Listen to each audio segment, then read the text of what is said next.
আলহামদুলিল্লাহ, এটা হচ্ছে আমার পেজের ফার্স্ট অর্ডার। অ্যান্ড এর আগেও আমি তোমাদের এই ফ্রেমগুলো অ্যান্ড সাথে ওয়ালপেপারগুলো বানিয়ে দেখিয়েছিলাম। তো ওখান থেকে দেখে এক আপু আমার কাছে এগুলো অর্ডার করেছিল। অ্যান্ড এটার ফিনিশিং যাতে ভালো আসে তাই আমি অনেক ধৈর্য সহকারে এটা বানাচ্ছিলাম।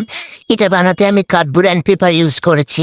তা আমার কাছে A4 সাইজের যে পেপারগুলো থাকে এগুলো ছিল না দেখে আমি আপুকে বলেছিলাম, বাট আপু বলছে এটা নাকি তার অনেক তাড়াতাড়ি লাগবে। তো এই জন্য আমার কাছে যে পেপার ছিল আর অপর পৃষ্ঠে ফটোকপি করা ছিল, তা সত্ত্বেও আমি ফটোকপির দিকে উল্টিয়ে তার সাদা দিক উপরে দিয়েছি। আপুকে আমি এটা বলেই দিয়েছিলাম। আর এটার ফিনিশিং দেখো কত সুন্দর হয়েছে। অ্যান্ড তোমরা যে ওয়ালপেপারগুলো দেখতে পাচ্ছ এগুলাও আমি নিজে বাসায় বানিয়েছি, তাও আবার নিজের হাতে। এগুলাকে গ্লুর সাহায্যে ফ্রেমের উপর বসিয়ে দিলে আমাদের ওয়ালপেপার রেডি হয়ে যাবে। অ্যান্ড এটার ফাইনাল লুক এতটাই সুন্দর হয়েছে যে এগুলোকে সেল করতে আমার ইচ্ছা করছে না, বাট তো করতেই হবে। তো এগুলা আমি এখন প্যাকিং করবো। তো আজকে এ পর্যন্তই, টাটা, আল্লাহ হাফেজ।